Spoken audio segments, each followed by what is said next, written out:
et même la fronde de David. Vous vous demandez sûrement comment on en est arrivé là. Mais pour comprendre, il faut disséquer chaque système un par un. Prenons les intercepteurs patriotes. Le 17 mars, le journal The Time a lâché une bombe.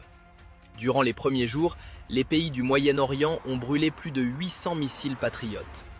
Pour vous donner une idée, l'Ukraine en a reçu environ 1000 depuis le début de sa guerre contre la Russie. Le problème ? Lockheed Martin n'a produit que 620 intercepteurs PAC-3 MSE en 2025. Une année entière de production est partie en fumée en 3 jours.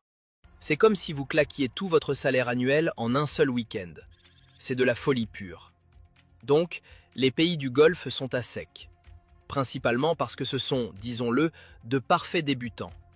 Imaginez tirer des patriotes en mode full auto sur des leurres. C'est exactement ce qu'ils ont fait.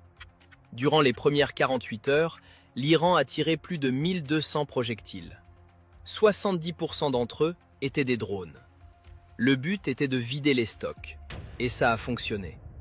Selon l'Institut de recherche sur la politique étrangère, les partenaires du Golfe ont tiré 2 fois plus de patriotes que les forces américaines. Est-ce parce qu'ils avaient plus de cibles? Ou est-ce un manque total d'entraînement? Mais la réponse est encore pire. Selon The Time, les troupes du Golfe ont abandonné leurs batteries pour se mettre à l'abri. Elles ont laissé les patriotes tirer en mode automatique. Pendant ce temps, les équipages ukrainiens restent aux commandes. Ils tirent manuellement. Un officier ukrainien était d'ailleurs stupéfait.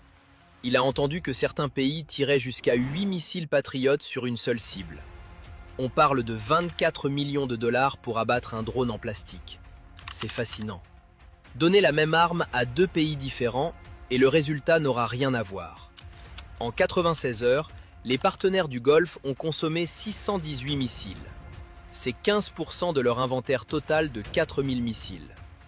Donc, sans surprise, les USA font la sourde oreille aux demandes de réapprovisionnement.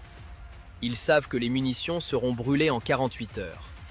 Au 16e jour de guerre, ce chiffre est monté à 1285 missiles, un tiers de leur stock de patriotes. À ce rythme, fin avril, les pays du Golfe n'auront plus un seul missile patriote. L'inventaire américain, lui, est de 2000 unités. Mais 2 semaines après le début du conflit, les batteries US avaient déjà tiré 400 intercepteurs. C'est 20% de l'arsenal national. L'Amérique n'a plus que 4 mois devant elle avant d'être à 50% de ses stocks. Seule l'Arabie Saoudite s'en sort mieux avec seulement 8% de consommation. Donc, Riyad pourrait vendre ses surplus aux Émirats arabes unis. Mais avec une marge généreuse évidemment. C'est la loi du marché. Mais pour couronner le tout, l'Ukraine continue de demander des patriotes. Géopolitiquement, c'est une humiliation pour Washington. C'est tellement grave que l'Ukraine, un pays en guerre, a accepté d'aider les pays du Golfe. Kiev a déployé 200 experts pour réduire le gaspillage. En clair, Igor et Volodymyr vont piloter les lanceurs pendant que Muhammad s'assoit à l'arrière. Et ce n'est pas fini. Le 26 mars, les médias suisses ont révélé un scandale démentiel. La Suisse avait gelé ses paiements pour le système Patriot car les livraisons traînaient depuis des années. La réaction des États-Unis? Accélérer la production? Non. Ils ont simplement saisi l'argent que la Suisse avait payé pour les avions F-35. Des avions que les Suisses ne verront probablement jamais non plus. Regardez, un F-35 suisse super furtif. Il est invisible parce qu'il n'existe pas. Ils se sont fait escroquer. C'est le retour des gangs de New York. L'histoire des patriotes est un fiasco total.